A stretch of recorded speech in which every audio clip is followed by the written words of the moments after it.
Hello, আমি সৌমা আর এটা আমার গল্পের ঘর। গৃহিণীর রাই। রবিবার মানেই ছুটির দিন, কিন্তু একজন গৃহিণীর ছুটি কি আদৌ থাকে?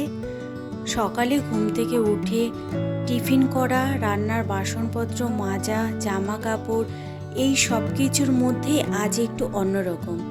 কারণ আজ নেমন্তন্ন আছে, আর নেমন্তন্ন মানে একটু আনন্দ, একটু সাজা আর অনেকটা মন ভালো করার সময়। অনেকক্ষণ ধরেই আলমারিটা খুলে দেখছি কোন শাড়িটা পরে যাব, আর মনে হচ্ছে যেন আলমারিতে কোনো শাড়িই নেই। এটা মনে হয় আমার একা না, প্রত্যেকটা মেয়েরই এটা মনে হয় কোথাও যাওয়ার সময়। তোমরা জানিও তো কমেন্ট করে তোমাদেরও এরকম মনে হয় কি না। আর দেখো, এই শাড়িটা শেষমেশ বের করে পরলাম, কেমন লাগছে আমাকে। অনেকটা লেট হয়ে গেল, চলো এবারে বেরিয়েই পড়ি। বাইরে বেরিয়ে দেখছি বৃষ্টি পড়ছে ঝিরঝির। ছাতাটা নিয়ে আসতে ভুলে গেছিলাম, তাই রাইকে পাঠিয়েছিলাম ছাতাটা আনার জন্য। সকালের দিকে প্রচণ্ড পরিমাণে বৃষ্টি হয়েছে, রাস্তাঘাটের অবস্থা দেখো। শাড়ি পরেও এখন মনে হচ্ছে যেন বিপদে পড়লাম, শাড়িটা না কাদায় মেখে ভর্তি হয়। বর্ষাকাল আমার খুব পছন্দের, কিন্তু রাস্তায় বেরোতে একদম ভালো লাগে না। কেন যেন, এই যে গাড়ি যায় যখন রাস্তা দিয়ে, তখন জল ছিটকাতে ছিটকাতে যায়, এই কারণে আমার একদম ভালো লাগে না। তা ভেতরের রাস্তা দিয়ে আমরা হেঁটে যাচ্ছি, এখানে এত গাড়ি ঘোড়া চলে না, মেন রাস্তাতেই এখন উঠব। আমাদের বাড়ি থেকে শ্বশুর বাড়ি বেশি দূরত্ব না, আর আজকে নেমন্তন্ন ছোট জায়ের বাপের বাড়িতে। আর ছোট জায়ের বাপের বাড়ি শ্বশুর বাড়ির একদম পাশে।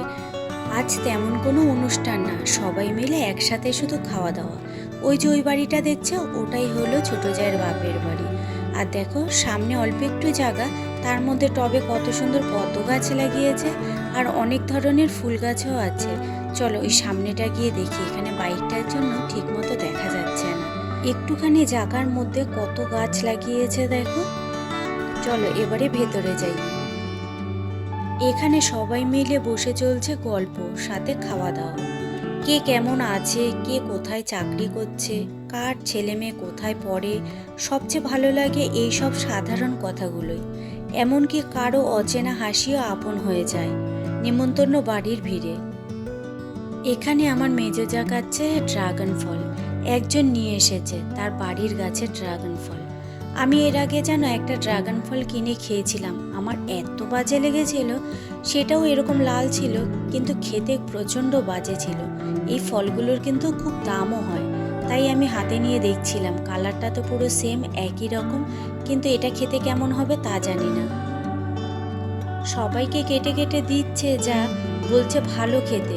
তা আমিও টেস্ট করে দেখব। রাই তো প্রথমে না করছিল, খাবে না, কারণ এর আগে খেয়েছে, সেটা একদমই ভালো লাগেনি ওর। তাই এবার আমিও খেয়ে দেখব কেমন। কালারটা দেখে তো খুব ভালো লাগছে, দেখো একবার, পুরো লাল টকটকে।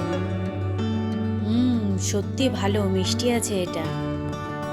গল্প করতে করতে পেটে জানান দিল খাবার সময় হয়েছে, তাই খেতে বসে গেলাম।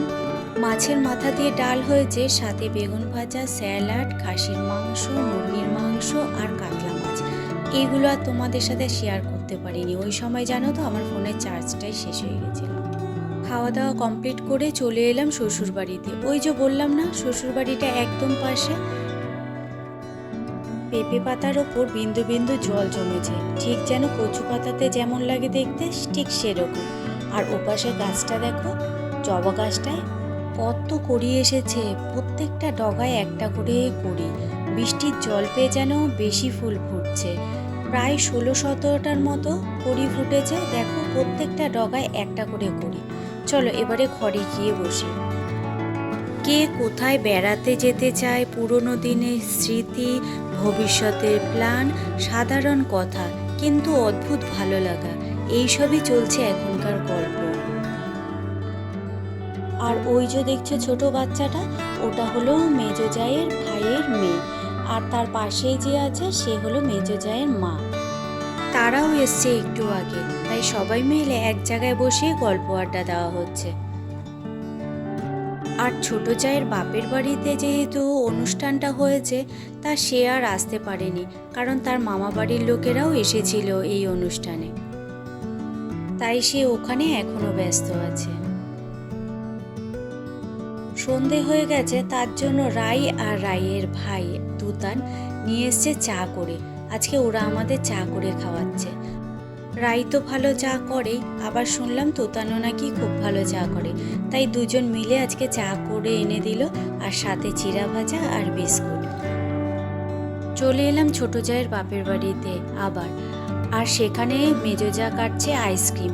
এখন সবাই মিলে আইসক্রিম খাওয়া দাওয়া হবে, তারপর রাত্রিবেলার খাওয়া দাওয়া করে যে যার মতো বাড়িতে। আমাদের বাড়ি ফিরতে ফিরতে প্রায় 12টা। ফিরে আসার সময় ভাবছিলাম রবিবারটা কিভাবে কেটে গেল, টেরই পেলাম না। ঘরে ঢুকেই একটু বসতেই ফোনটা হাতে নিলাম। এই ছিল আমার একটা বৃষ্টি ভেজা রবিবারের গল্প। যদি ভিডিওটা ভালো লেগে থাকে তাহলে প্লিজ একটা লাইক, একটা কমেন্ট করে দিও, আর সাবস্ক্রাইব করে আমার পাশে থেকো। দেখা হচ্ছে অন্য কোনো দিন অন্য কোনো ব্লগের সঙ্গে। তোমরা সবাই ভালো থেকো, সুস্থ থেকো আর সাবধানে থেকো। চলো আজকের মতো তাহলে টাটা।